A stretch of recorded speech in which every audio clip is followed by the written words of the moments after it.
हिमालय के फूल अपनी विशिष्टताओं के लिए सर्वविदित हैं। दुर्भाग्यवश उनकी अनेक प्रजातियां विलुप्त होती जा रही हैं।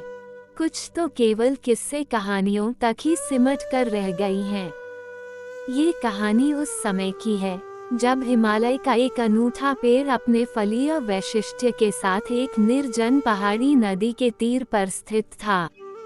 उसके फूल थाईलैंड के कुरियन से भी बड़े, चेरी से भी अधिक रसीले और आम से भी अधिक मीठे होते थे।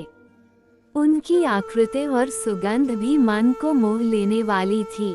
उस पेड़ पर वानरों का एक झुंड रहता था जो बड़ी ही स्वच्छंदता के साथ उन फूलों का रसास्वादन व उपभोग करता था।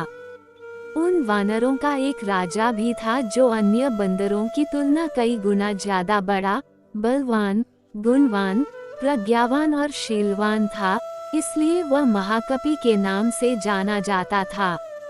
अपनी दूरदृष्टि उसने समस्त वानरों को सचेत कर रखा था कि उस वृक्ष का कोई भी फल उन टहनियों पर न छोड़ा जाए जिनके नीचे नदी बहती हो।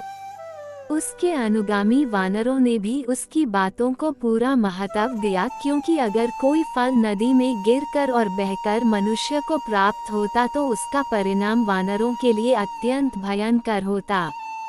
एक दिन दुर्भाग्यवश उस पेड़ का एक फल पत्तों के बीचों बीच पककर टहनी से टूट बहती हुई उस नदी की धारा में प्रवाहित हो गया। उन्हीं दिनों उस देश का राजा अपनी औरतों, दास दासियों तथा के साथ उसी नदी की तीर पर विहार कर रहा था। वह प्रवाहित फल आकर वहीं रुक गया।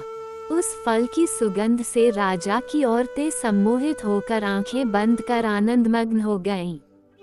राजा भी उस सुगंध से आनंदित हो उठा। शीघ्र ही उसने अपने आदमी उस सुगंध के स्रोत के पीछे दौड़ाए।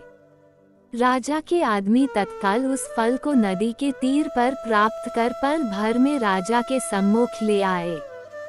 फल का परीक्षण कराया गया तो पता चला कि वह एक विषहीन फल था।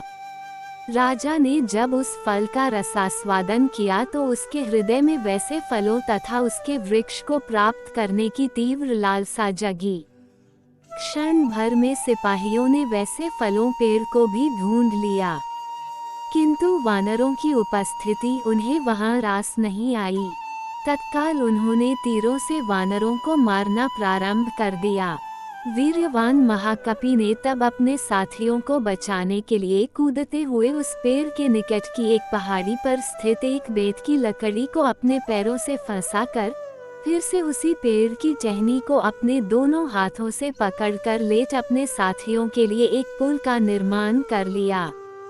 फिर उसने चिल्लाकर अपने साथियों को अपने ऊपर चढ़कर बेतों वाली पहाड़ी पर कूदकर भाग जाने की आज्ञा दी। इस प्रकार महाकपि के बुद्धि कौशल से सारे वानर दूसरी तरफ की पहाड़ी पर कूदकर भाग गए। राजा ने महाकपि के त्याग को बड़े गौर से देखा और सराहा। उसने अपने आदमियों को महाकपि को जिंदा पकड़ लाने की आज्ञा दी। उस समय महाकपि की हालत अत्यंत गंभीर थी।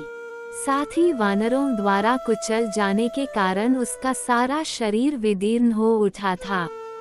राजा ने उसके उपचार की सारी व्यवस्था भी करवाई, मगर महाकपि की आंखें हमेशा के लिए बंद हो चुकी थीं।